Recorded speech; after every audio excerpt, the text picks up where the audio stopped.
Hello everyone, Alyssa Reynolds here, and welcome to my channel and another day in this mini-series that I have been doing on connecting with spirit. So, last week I talked about the practical practice of pathworking as a way to help ground yourself in a mental reality akin to our 3D reality in order to help you bridge the gap between the dimensions that spirit moves through and our 3D reality. Today, I wanted to go one step further and talk about pathworking and channeling under the very, very big umbrella of creativity. Now, creativity is a huge, huge area, and it has many different angles to it. What I'm focusing on today is an angle that I like to term as spiritual creativity, only in so much as calling what I'm about to talk about spiritual creativity helps to differentiate this type of creativity with the creativity that all of us engages in unconsciously. Because yes, regardless of those words that I know many of you have internalized or been told that are, I am not creative, you are creative. So if you do have those words popping up right now or at any point as you're watching this video or at any point when you are creating, I want you to grab onto those words, notice them, and then blow them away like they are a dandelion. Because you are creative. You are creating at every single moment of every single day. Whether it is creating a connection between yourself and another human being, or going and taking an emotion that's within you, or an emotion that you are picking up outside of yourself, and you translate it to music, you translate it to a piece of visual art, you translate it to something that you talk about, you translate it to dance, or whatever it is that you happen to be creating. Even if it's like translating it to something that you have carved, or a bowl that you have created, or a garden. Just about everything we do is creative. We are creative beings. I know that sounds absolutely cliche, but it's true. So if you're one of those people who feels like you're not creative, you are. And take those feelings, take those words, blow them away on your mental dandelion. Because what I'm talking about today, spiritual creativity, is conscious creativity. It is intentional creativity. We all are unconsciously creating things at every second of every day, as I have just said, whether it's our connection with each other, or a garden, or a meal, or any of those physical, literal pieces of creation. And when we're unconsciously creating, we are working with spirit, whether it is tapping into the collective unconsciousness, so our collective human unconsciousness, or if it's tapping into Gaia herself, the earth herself, or if it's tapping into any other specific being, whether it's Pallas Athena, as I did last week, or any of the beings that I'm ever channeling, or if it is tapping into a loved one, or tapping into your inner child or your higher self. you are always unconsciously tapping into any of that and all of that. But spiritual creativity is consciously tapping into that. So instead of waiting around for spirit to just drop in and be like, hey, we have a message for you. We want you to know this thing. And absolutely yes, spirit does that relatively often. But not that often. It's why we have that word known as inspiration. And the phrase, waiting until inspiration strikes. Because that's usually when spirit just drops in and is like, hey, we have a message for you. We have something that we want you to relay. That's inspiration. And because it's not happening every single day, it's not necessarily the most reliable thing to rely upon. And that's where conscious creation through your spiritual creativity comes in, because it's you making time every single day and deciding in the morning, in the evening, sometime in the afternoon, or maybe one day of the week or 3 days of the week are days or times when you are going to be creative and you are going to create something, whether it's you maybe making your meal times when you're creating a particular meal, that's your creation time, or taking an hour in the morning to sit down and write some poetry, or going out for a walk and listening to the birds and coming up with a melody. Whatever it is. You've taken a specific time in your day, times in your week, and you are making it your creative time for yourself. That's conscious creation. And that means when you're sitting down during that time, you can't just wait around for inspiration to strike. You are sitting down and you're using that time to create. And so that's where conscious creation comes in. That's where sitting down and tuning into spirit to guide your creation comes in. And for many of you, you may already have a rhythm and a ritual that gets you into that space, or a particular being that you already are connecting with all the time. But for those of you who are in that space of getting over the phrase, I'm not creative, and rediscovering the fact that you are a creative being, or if you're just wanting to bring creativity more into your life, what I have today is a practice that I would like all of you to experiment with and try out and see how it resonates with you, that I have found, working with other people and with myself, that it works very, very well for increasing your ability to sit down at a particular designated time, a particular place, a particular day of the week, and to be able to tune into spirit and create, to be able to take whatever message they are relaying to you in that moment. So it's like the channelings that I do, which is a type of creation. I sit down, I tune into a particular being that has potentially already come to me and said they have a message to relay. Sometimes they haven't, and I'm specifically reaching out and wanting to connect with them. Either way, I'm sitting down at a particular time and I am connecting with spirit, and then I am verbally relaying with my words the message that they have.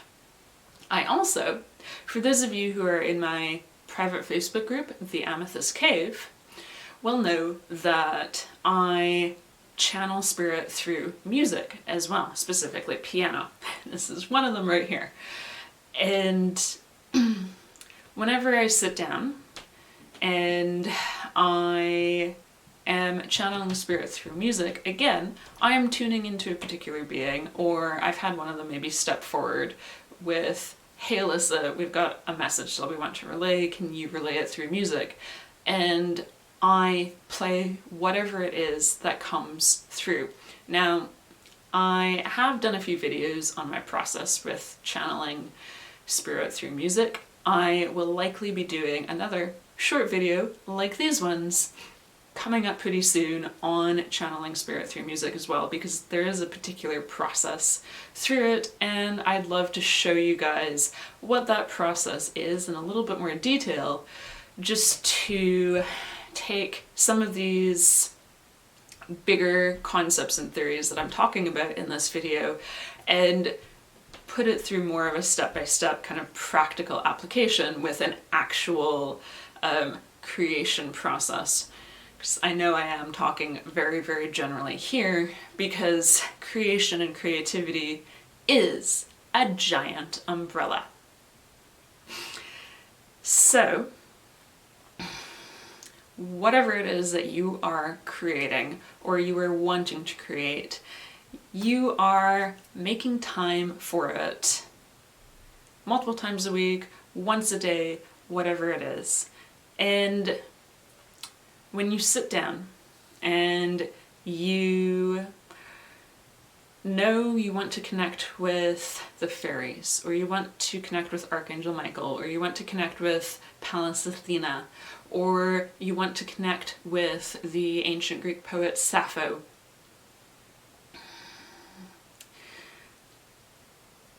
knowing that you're connecting with them, okay, is not only getting used to knowing your own energy and what their energy signature feels like, which is part of doing the pathworking practice that I talked about in my previous video from last week. And not only also just doing the practice enough that you get used to what your energy signature feels like versus their energy signature, and telling that ego to take a back seat, but it also comes through a practice that I like to call active listening. And when I talk about listening, I am both going to be talking about it on the literal front of like using your ears to hear literal music in this 3D reality, as well as listening in the sense of just being attuned to energy and how it feels. So to take the leap to that more metaphysical space of active listening, a practice that you can do that helps you to wade through all of the energy that is within you and around you, okay, is by listening to music. So, in our 3D reality, we are bombarded with so much sound, so much sensory overwhelm every single day. And many of us are empaths to varying different degrees. So we all are very sensitive to all of this sensory overwhelm, all of this energy that is around us. And active listening is a fantastic practice for being able to tune out all of the energy, all of the sensory information that you don't want, and focusing in on the one that you do. So when it comes to calling in a particular being who you want to connect with, so for example, Pallas Athena, and you've told your ego, take a back seat, ego, I am going to trust in myself and in my intuition and in spirit and my energy and the energetic connection, but also just knowing, okay, that this is Pallas Athena, and this isn't Pallas Athena plus Apollo showing up. It is just a Pallas Athena. Active listening helps you to be able to just tune in to Pallas Athena. Because, again, we're always surrounded by energy. Your team of spirit guides or guardian angels, however you want to call them, they're always around you. So when you're first starting out with channeling, 90% of the time, the energies that you're going to connect with the quickest will be part of your spirit team. They're your guardian angels, because they're always, always here and around you. So you are perfectly attuned to them. And wading through all of their energy and your own energy to know that, okay, right over there, that's Pallas Athena's energy. That's where active listening comes into play, because it helps you to be able to wade through all of the 3D sensory information to pick out the specific line, the specific melody, the specific harmony that you want to hear, that you want to pay attention to, and set aside all the other stuff, so that then when it comes to tuning into the energy of spirit, you are able to notice, okay, these are the signatures of my guardian angels, these are the signatures of my spirit guides, and that is the signature of Pallas Athena. So, active listening and the particular practice, like I've already alluded, it is listening to music.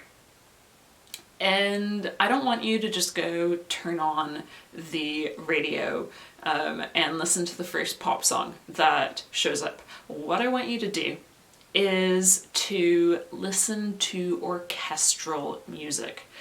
Particularly, I'd recommend starting with any of the orchestral music that falls underneath the sphere of classical orchestral music, because it tends to be the type of music that really clearly has multiple different voices and many, many different instruments, so there's a lot of layers that you can work with. And it's also music that you've probably heard many times over, whether it was through some sort of ad or in a movie, or potentially even showed up in your music classes in the early years of school. So this is orchestral music like Vivaldi, particularly Vivaldi's Four Seasons. Any one of those pieces is fantastic for practicing active listening, if this is something that you've never really done.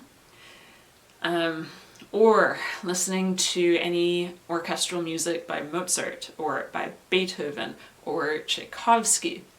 Absolutely anything, honestly.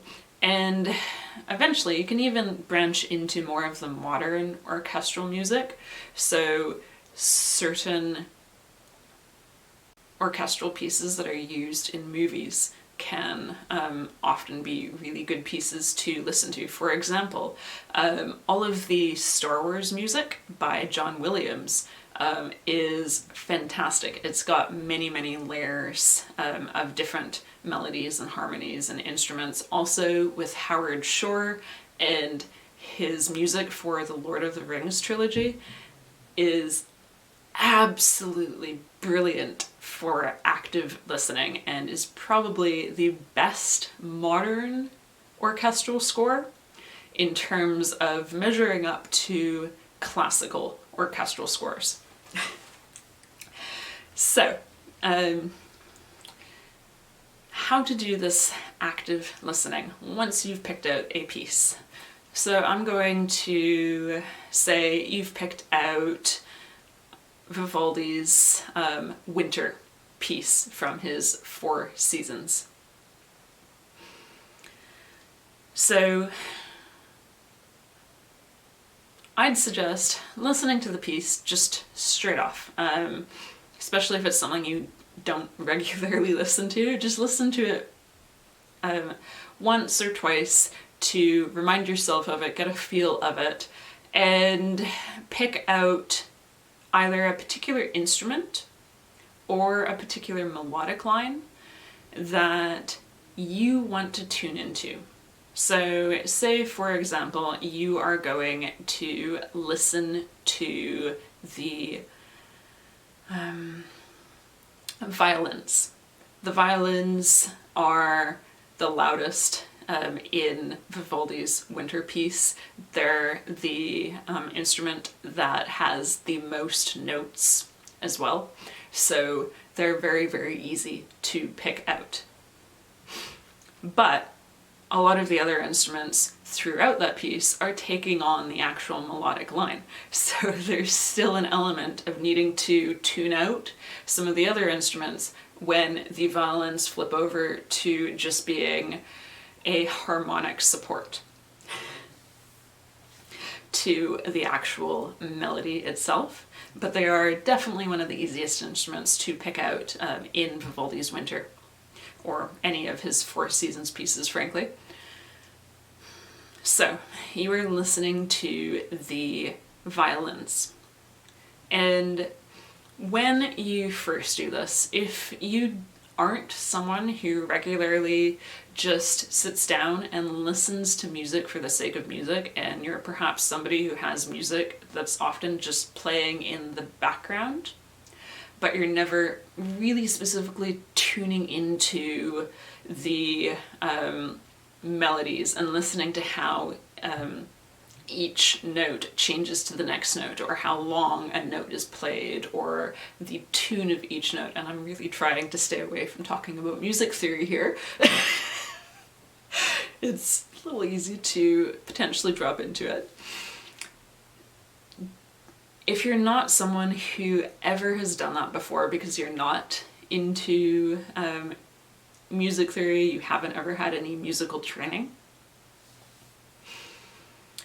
it may be at first a challenge to just focus in on the one instrument. And that's why I recommend going with, say, the violins to start if you were to listen to Vivaldi's Winter, because they're the loudest, they're the easiest to pick out. Whereas if you're going to try and pick out an oboe, and you're not used to listening to pieces with an oboe, that's another level. And you'd want to familiarize yourself with what an oboe sounds like by listening to pieces featuring an oboe a little bit more before trying to pick it out of a complex layered orchestral piece. But hey, this is a practice, so wherever you are, it's totally okay. And that means there is a continued movement of improvement as you continue to do this. And I am so excited for those of you who have perhaps never done this before, because it is so much fun to be listening to a complex orchestral piece and to get to that point where you can tune out all the information and just listen to the oboe's line, especially because most of these instruments will play for a number of bars, and then they may have a number of bars where they rest and they're not playing, and then you have to be listening close enough to hear when, oh, there we go, the oboe has started up again, and not get distracted by all the other instruments that are playing around it.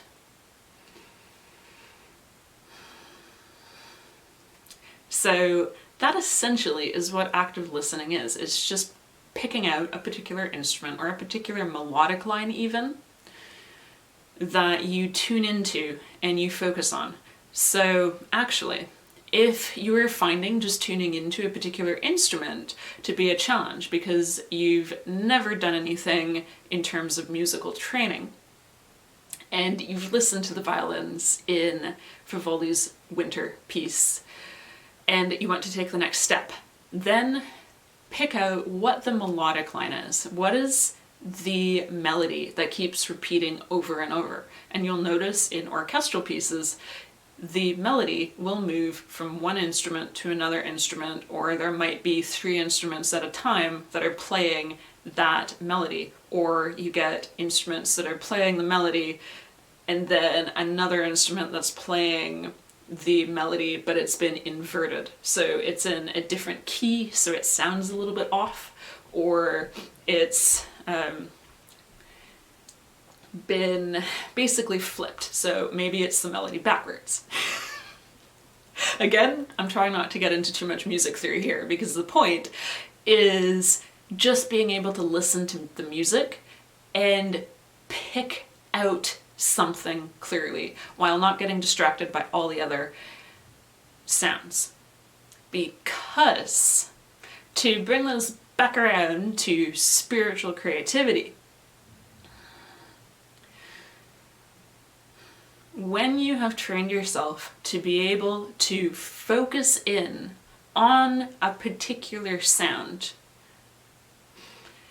and you're able to tune out all the other sounds, you'll find it is so much easier when you are getting yourself into a meditative state and you are calling, say, Archangel Michael forward, and you are asking Archangel Michael, can you step forward so that I can feel your energy? Or, hey, Archangel Michael, I have a question for you.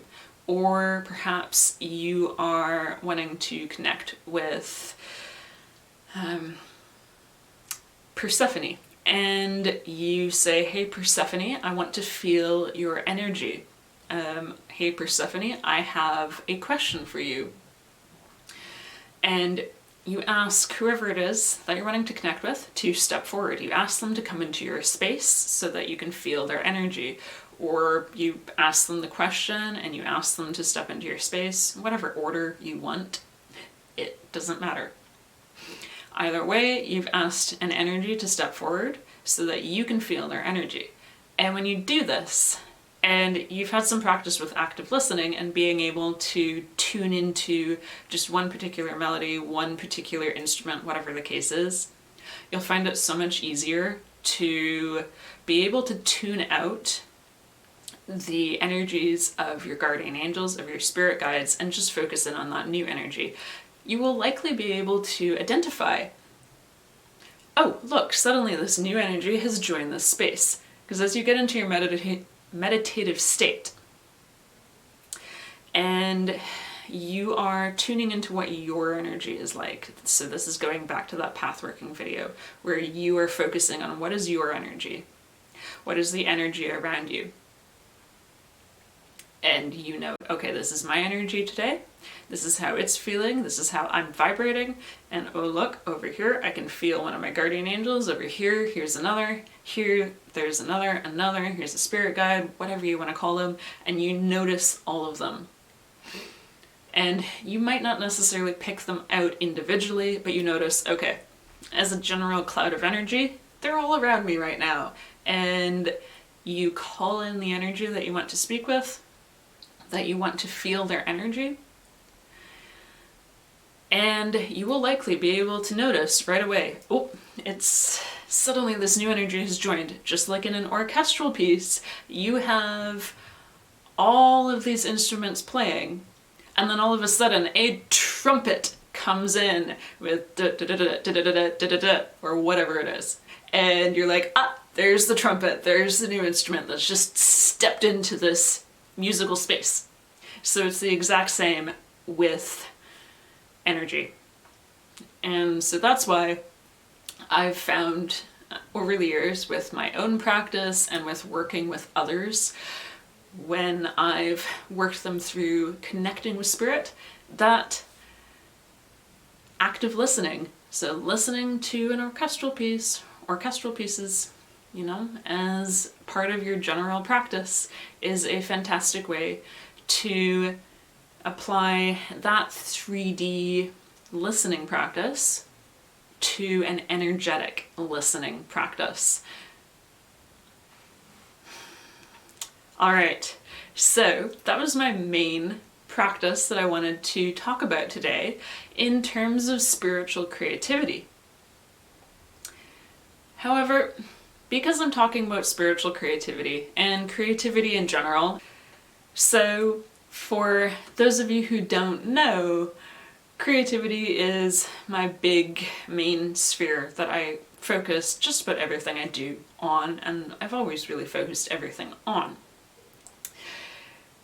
So I wanted to talk a little bit about it because I do know that many people have grown up in environments where they've been trained to think that they aren't creative. So again, if you're having those thoughts, grab onto it, notice it, and blow it away like a dandelion. And the other practice and the other thing I want to challenge all of you with is to make time and space for creativity. Okay, whether it's once a week, whether it's every morning or every evening. Be intentionally creative.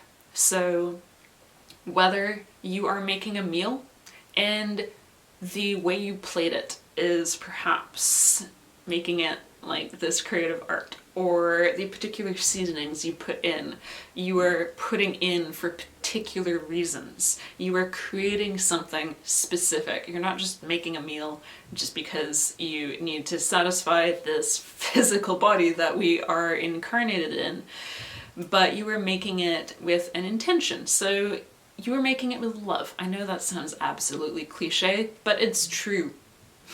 There is something to be said about eating your mother's cooking, because there's a whole load of love that's been put into there compared to something that you're just grabbing from a local bakery or your grocery store.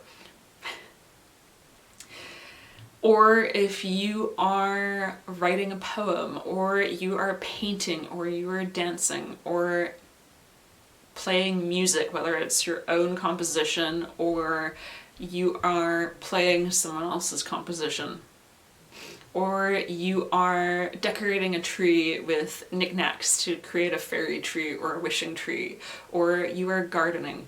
Whatever you are doing, I challenge all of you to be creative intentionally at least once a week, if not once every single day. And it doesn't have to be long. You don't have to spend a whole hour at it.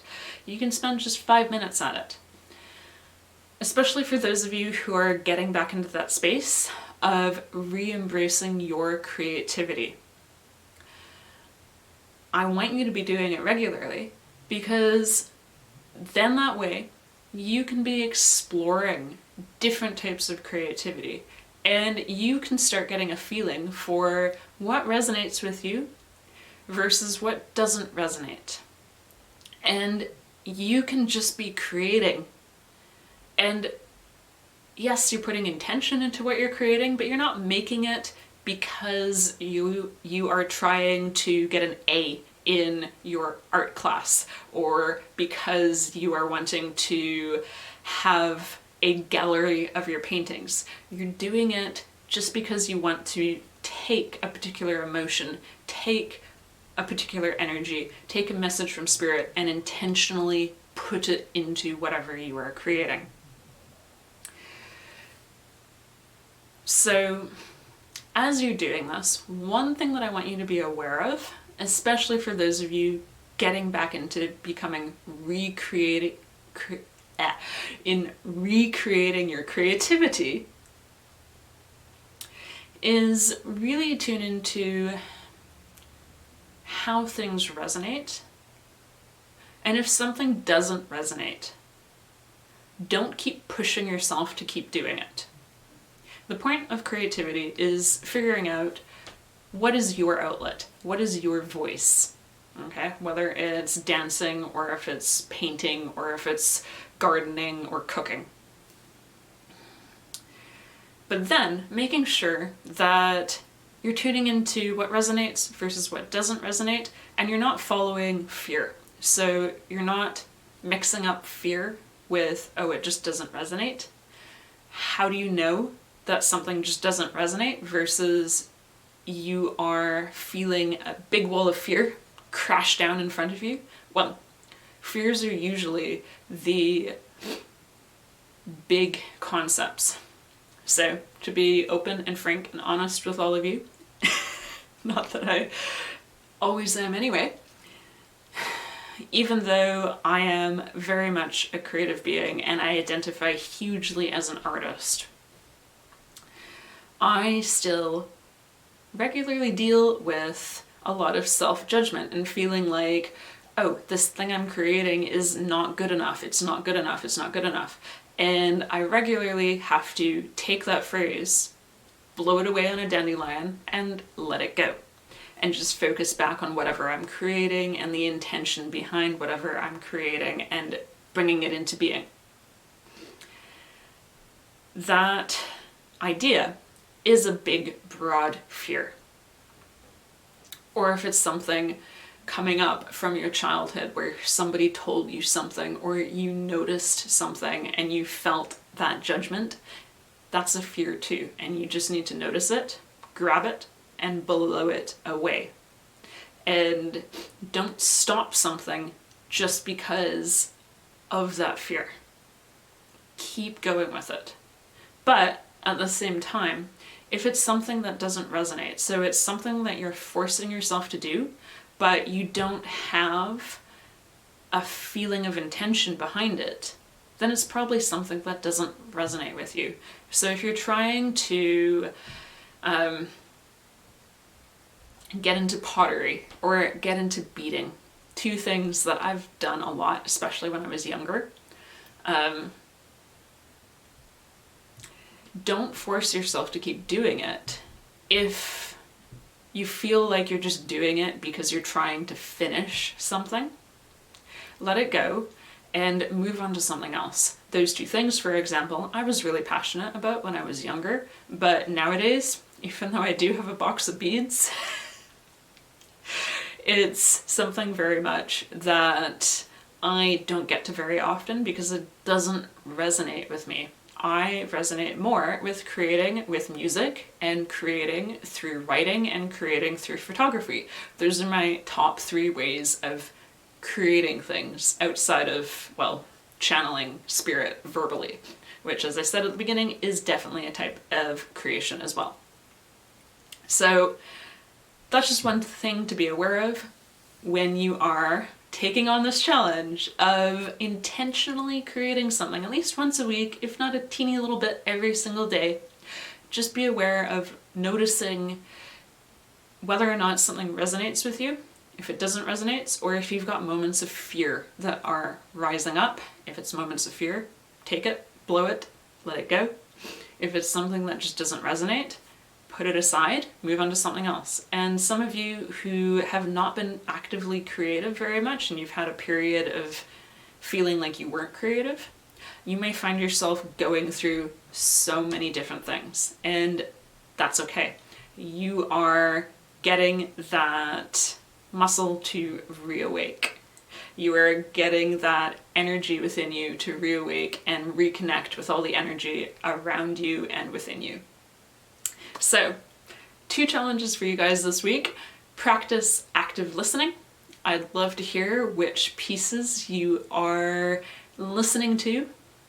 And practice being actively creative. And again, I would love to hear what things you are doing, whether it's painting or dance or gardening or cooking. Let me know what you guys are up to down in the comments below.